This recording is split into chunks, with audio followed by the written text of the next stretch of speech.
Yo, Ed was straight tweaking over this jit Jonny, bruh. Dang! What did this little black kid do in order to get Ed this shook over him? Cause I know he ain't scared of black people. At least I hope not. But why Jonny though? Well, it's complicated. So look, bro, when the episode starts, they really subvert your expectations like a mother lover, which you'll see in a bit. Cause Sarah is just chilling in the living room trying to watch some TV, right? But the god of buttered toast is over here playing with a paddle ball in the background, which annoys the crap out of Sarah. And to be fair, that shiz is annoying as freak, so I can't even hate on her this time. But my lack of hate was extremely short-lived. Cause her twonky looking at just jacks his paddle ball and was dead about to cut that shiz with some scissors immediately. And oh nah, just look at that smile. Yo, she been hanging with the Joker in Gotham for far too long. But luckily, Ed's designer head ad was like, "Don't touch, that's my shit," snatching it back in the nick of time. Yet unfortunately, that was his biggest mistake. Cause he forgot that his little sister was literally the spawn of Black Doom himself. Instantly running to tell their mama, "Ooh, I can't stand this little girl, bruh." And yo, this next part shook the absolute heck out of me when I was a kid. So, when this little girl goes to tell their mama, I'm expecting to see a shadow, silhouette, or shoot, nobody at all on some Charlie Brown cheese. But to my surprise, we done see their mom's whole body in the flesh. I was like, what? We get to see our first ever adult in the show? This moment was like the Super Bowl and World Cup combined for Lil Kike. Shoot, I was on some Berleezy type shiz too. I was like, she kinda bad though. Is that Frost?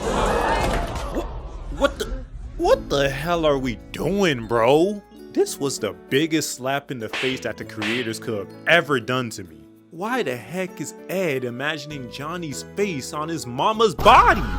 And yeah, if you don't already know by now, Ed is having a nightmare. This really pissed me off, I'm sorry. And I originally thought it was Sarah's dream though. But nah, son. Sarah don't have nightmares. Nightmares have Sarah. Anyway, Ed tries to get away, but continues to be terrorized by Mama Jonny. Straight up turning into a fee-fi-fo fum picking Ed up with a thumb. Nah, it was a spoon. I tried to rhyme with it, my fault. Taking away his mouth like he Cain and putting him on trial for his crimes against a million Sarahs? Oh my gosh, this is horrifying. Ultimately sending this nigga down to the Kinker pit, saying, "This hurts me more than it does you, son." Keep this phrase in mind. It'll be important later. Trust me. Banishing him to get essayed for all eternity. Damn, I made that shit darker than it needed to be. I'm sorry, y'all.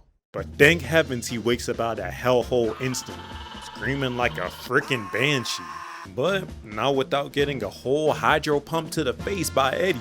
Cause apparently bro was screaming for a good minute. So with Eddy and Double D chilling in his room, he takes this as an opportunity to vent.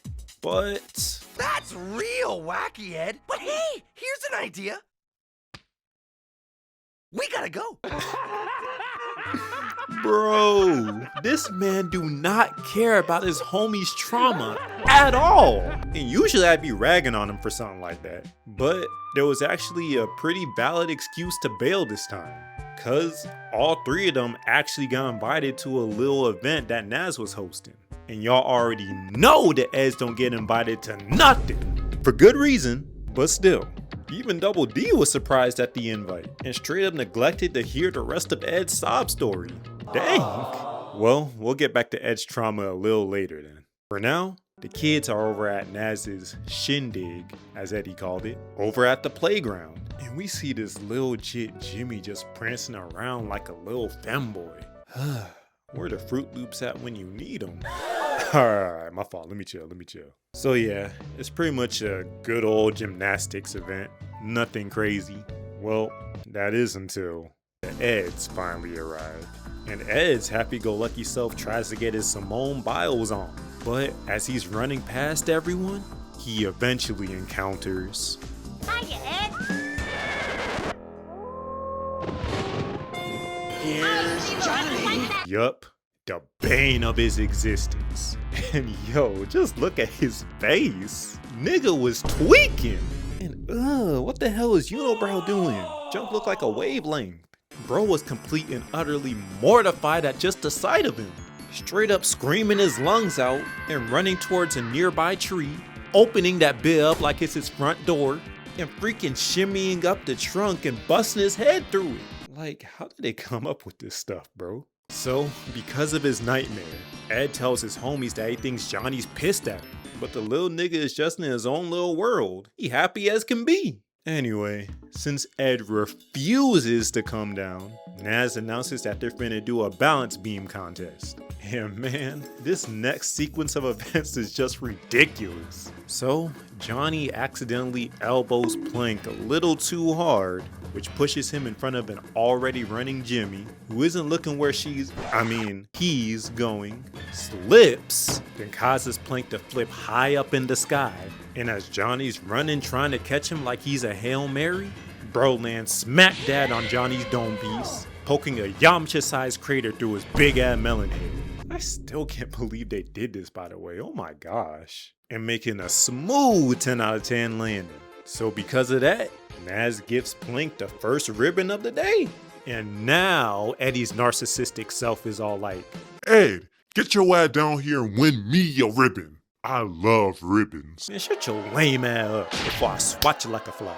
But I mean, hey, I can't really be talking, cause that was the one thing that finally made Ed come down. Crushing Eddy and Double D in the process, god dang. Nigga said, I'm yelling timber. Straight Georgia the Jungle day she is. And so, Ed runs to the balance beam, politely moves Jimmy to the side. Pardon me, miss. See, I knew I wasn't crazy for my slip up earlier. Anyway, dude was just straight bullshitting on that balance beam, bro. Like, what are you even doing, dog? So, he ultimately decides on performing this dumb behind chicken dance back and forth. Until Jonny starts speaking, getting this man's unibrow to start twitching again. Over here screaming for the entire world to hear, crashing into Double D and falling to the ground right in front of him. But Jonny made sure to give bro one last death stare, making dude squeal like a little pussycat and pretzel knot himself around the balance beam. Yo, Junk got Kevin crying too. Just hear this nigga, bro. I mean, shoot, I'm laughing with him. That shit is hilarious. So, Eddy and Double D get Ed's scary self the heck out of there and wonder why this man is so terrified of this little Bill looking jig. To which, they finally decide to take matters into their own hands. So, we see Eddy back at Ed's room, just feeding Ed a whole jar of peanut butter? Golly, is this his way of relieving stress? I know his mouth is as sticky as the situation. Don't get me wrong, I'll eat me some peanut butter too. But not like this! Over here shaking his head like a dang mutt. No Leon Thomas. Getting peanut butter everywhere. Man, I'd have whoop your ass for dirtying my clothes up like that, bruh. Anyway, Double D comes through the window to tell Ed that he should be expecting some very special company soon. To which, the doorbell rings. But Ed is still engulfed in that empty jar of peanut butter, dude. Oh my leash. But it doesn't stop there. Once Double D tells him to open the front door, bro, for some reason, has his entire head inside that jar and just starts ramming his lumpy head into the wall. Man, all you can do is just laugh at this point. Cause what the hell is wrong with this nigga, bro? Ed literally only has one brain cell. Was his mama doing speed while she was pregnant with him? Cause golly. So, Double D just decides to get the door his dang self, letting the special guest in. And when he comes back to the room, Ed is still banging his head on the wall like a psychopath. Like, what is his dome made out of? Vibranium? Get this man over to Wakanda now! Oh wait, on second thought, never mind. It's completely filled with bald black people, so he'll probably think they're all clones of Jonny.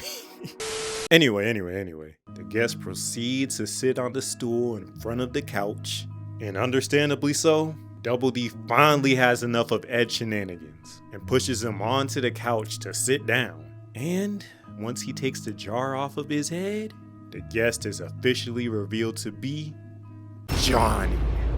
But y'all already knew that. I just wanted to be extra dramatic, you know? And to absolutely nobody's surprise, Ed was shook to hell and back. Like the nigga couldn't believe his eyes. Bro done crawled under that couch so freaking fast. Over here crying like a widow baby poo. Like damn, Black Kai, you really got him tearing up. I'm dead. And nah, Double D's inner Rochelle was kicking in crazy. Talking about so. Edward, get your gravy mashed potato looking off the floor right now and talk to that little black boy before I really give your ass something to cry about. Damn, Double D ain't playing. And with that, him and Eddy leave the mother and son to settle their differences. But as soon as they left, the whole scenery changed. Like, where the heck did that clock come from, bro? And yo, the tension was so thick that you could cut that bit with a plastic knife. So after a long period of waiting, with Ed being absolutely horrified out of his mind, Plank is the one who finally decides to say something, to which Jonny translates, "This hurts him more than it hurts you." Which I don't know why Plank even said that in the first place. But hey, he made his best homie say the dreaded words that Mama Jonny told Ed in his nightmare in the beginning of the episode, which causes Ed to bug the frick out and do this. I love you, Mom! Oh my goodness. Wait, what the frick? So I guess Jonny was having a dream about Ed having a dream of him as his mom? I am so confused. But hey, at least that means Ed ain't really scared of black kids, right? No.